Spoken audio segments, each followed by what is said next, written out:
Okay, Peter again here, and I'm with John Williams, who is the writer-director of St Baptists, we've just seen at the festival, end of day 2. John, welcome. Thank you very much. Thank you very much for coming. Thank you for having me. And for coming back, I should say. So John, for everyone who was at the horror festival, John was the maker of Tales of Creeping Death.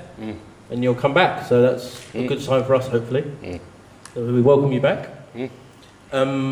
That's the first film, actually, I've ever seen where Dodgy Plumber #1 was in the credits. I love that, by the way. So you've made a lot of horror films. Is this your first comedy? This is the first comedy, all-out comedy.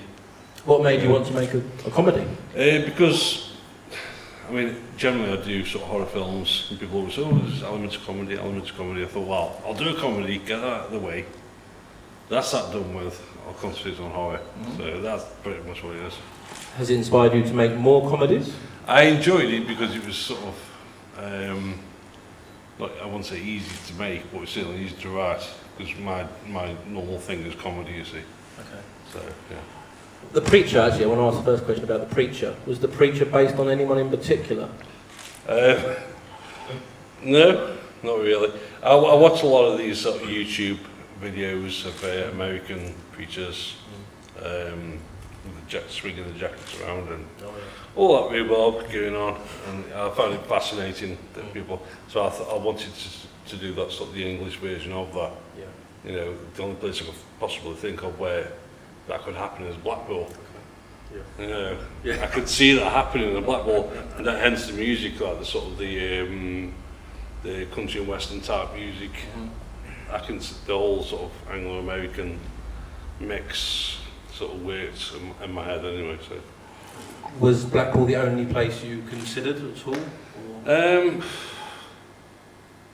Yeah, really. I mean, I've been to Blackpool since I was a kid, and you just walk around, there's like Irish music playing, or it's just a strange little thing, you know. I can't.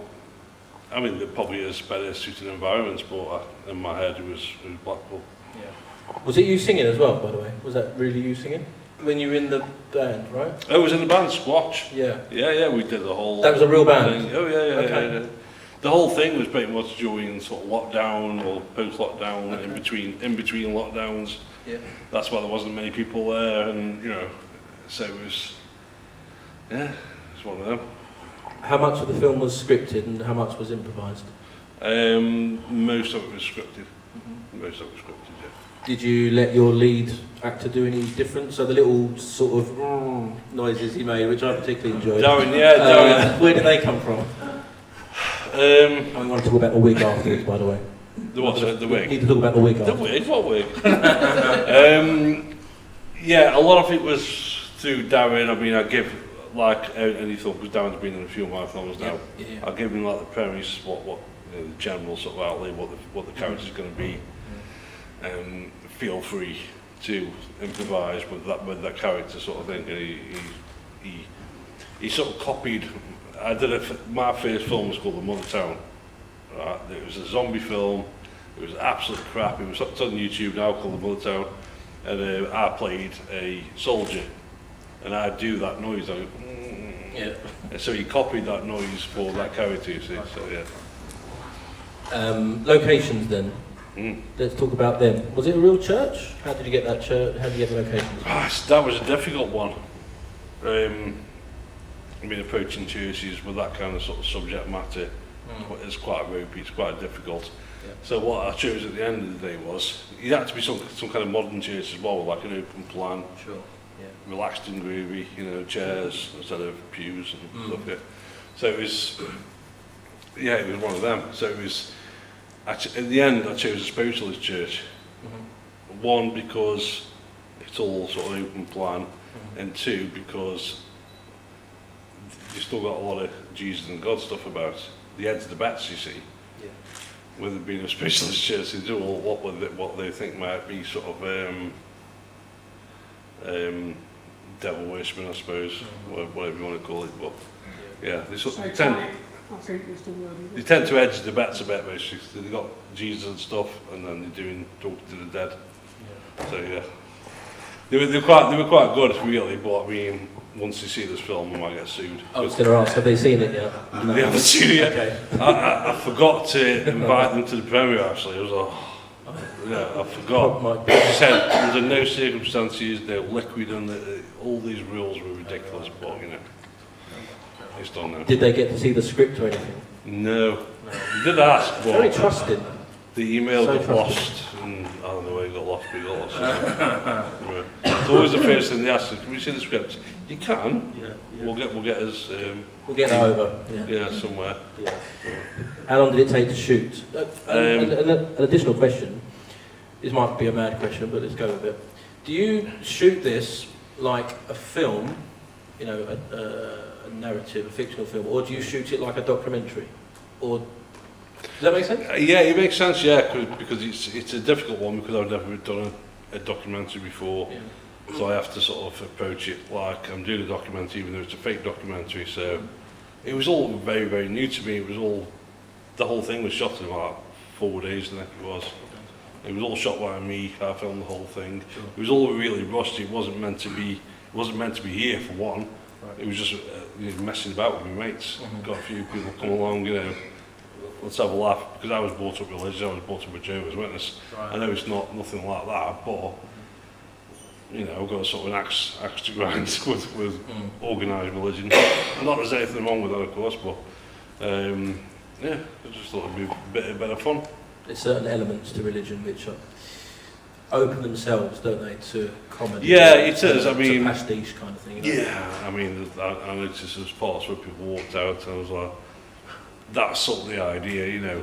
But it's not a bashing religion at all. It's far from it. In fact, it's almost in favour of religion. Yeah, that's true. It's the elements of shot religion. At the fakes, isn't it? Yeah, exactly. It's taking shots at the elements of religion that don't do religion any favours. Yeah, take advantage of that. Yeah. What they can get from people. Yeah. Was there any questions at this point? I was just wondering, is there like a favourite moment or a favourite joke that when you watch it again, you just can't help but laugh at? There's probably favourite moments, but not in a way that anybody else would understand. Do you know what I mean? There's things that happen that make me laugh because I was there at the time and something happened, blah blah, but not necessarily in relation to the film. If that makes sense. Yeah, because you have a lot of context and history since actually filming it, whereas we've just seen. Yeah, like I say, it was all done really, really quickly and really sort of. It was all friends, and yeah, it was all good fun to make. It was all good fun. It was a day of sort of schedules. We just all turned up and just did what we could, and yeah, it's good. Ross, who was in the cinema scene, Ross Lee, he used to be in Balls of Steel and stuff like that. The guy who owns the cinema, he just got off set with David Duchovny from the X-Files, who's doing the film called The Bubble, which is on Netflix now. He just finished that film and he comes straight to me with that one. And he was talking to David Duchovny on the phone, and he was like doing a live video thing. Yeah. And it was like, he said, "Oh yeah, we're doing the St. Baptiste now." We're like, "Oh," on the phone to David Duchovny from the X-Files. Yeah, that was quite cool. Did you pick up that name you just dropped there? Yeah. What was your biggest challenge? Making the film, basically. The whole thing was a challenge from start to finish. Yeah. From the second I wrote the film, and just the whole thing was the time period it was at, and everything about it was a challenge. But you know, we got there in the end. So I couldn't have done it basically without the people, because it was all my friends. There was no time to audition actors. It was people I know, my friends who've been in my previous film before. I had to do it that way, otherwise it wouldn't have worked, you know. So. Was there any films that inspired it? Things I'm just, in the genre, there's things like Spinal Tap, of course. Yeah. I mean, obviously, the obvious things are going to be Spinal Tap and The Office and things like that. But it was basically my upbringing, the religious side, the aspect of stuff, and that's basically. I always wanted to do sort of like what's the word? Like a relief, what's the word? It's a relief sort of thing. Yeah. I was religious from like the age of 7 or 8, so yeah, I wanted to do something like that. So you, looking at all your films, you like to work with people again and again. People like Pete Bennett. It's the voice of God. People like Pete Bennett. Why do you think it's so important to continually work with the same kind of gang of people? Hi there. Hello. Hello. I wouldn't say it was important as such, but I think something like that, at that period of time, what it was, and I was in between films, and I suppose it's people you trust, people you know. Pete I know very well, and Darren I know very well, because they've all been in my films before, as you know. Yeah. So it's a case of, it's a trust thing, you know, I trust them to do that part, and like I say, it was a very difficult time, so that's all it was really. It was never meant to be this, it was all meant to be just like a laugh between us all, something, it actually all started off with a phone call from Pete. Pete was feeling really low at the time, thought let's do something, anything, I'll write a script and we'll do it, and that's all it all come about basically, from people being brought out of lockdown. You're quite a frequent director, so without wanting to pry too much, how do you fund all your films? How do I Fund them. fund them? Great difficulty, mostly, but you know, obviously not impossible. I've always sort of gone opposed making my films. I just do them, I just start them. Like my last film, well the one prior to this, Tales of Creeping Death, it cost £55,000 to make, but I started it with nothing, just knowing that I'll get it somehow, just the assumption that I'll get it somehow. So it's a stupid way of doing it, I don't recommend you do anything like that. But I knew that if I start that film, I will get that money somehow, and it happened. It always happens, every single film I've done. I'll start the film, I'll just get going at it, start the film, then it'll come in the end, the money comes, and it always does so. Just quickly asking about Tales of Creeping Death. How on earth did you manage to get such an enormous cup? Cup? Yeah. I like big jugs and I cannot lie. Was that a difficult thing to solve? So, did you say Tales of Creeping Death then, or this one? Tales of Creeping Death. Pete's got that giant cup, hasn't he? He was on this one as well. Oh, do you know what I did? I missed it. Sorry. Yeah, it's to be honest, me and Claire, the co-producer, went to Blackpool, thought anyone's going to sell massive cups, mugs, world's best dad, it's going to be Blackpool. And there was nothing, we couldn't find nothing. Oh no. So we eventually, it was eBay, it was like massive jugs and whatever. so we had to get four or five of them. Sorry, I just love the jug. It was the thing that really stuck with me from Tales of Creeping Death. Yeah, but the same mug was used in St Baptiste. Thought, well, I'm going to need 5 of them now, so I ended up having to sort of use the same mug. It's sort of like a follow-on joke. Yeah, no, absolutely. You need those. Have we got any questions out here from anyone? I was going to ask another one. If money was no object, who would you like to cast in one of your films?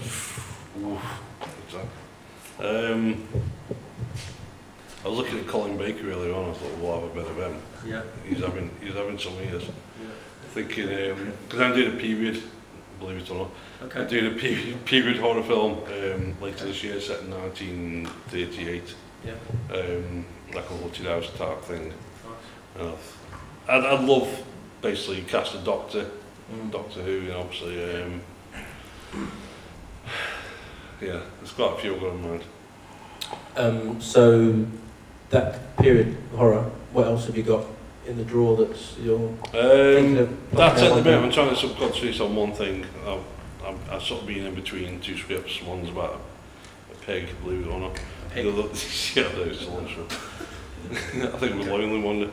But the other one's about it's like a period horror film, like the films I grew up watching, which is basically Hammer films, Legend of Hell House, all these kind of films. It's based on that kind of thing. That's what I want to make. So. Has it got a title yet? Not yet. Not yet. Okay. Any other questions? It was a good question. Okay. That's in this film, the Baptiste character. Is he a reference to the character in your other film? Or am I getting confused there? So it's the same actor, isn't it? It was the bingo corner. Is it the same? Did you There's transfer that character to this film?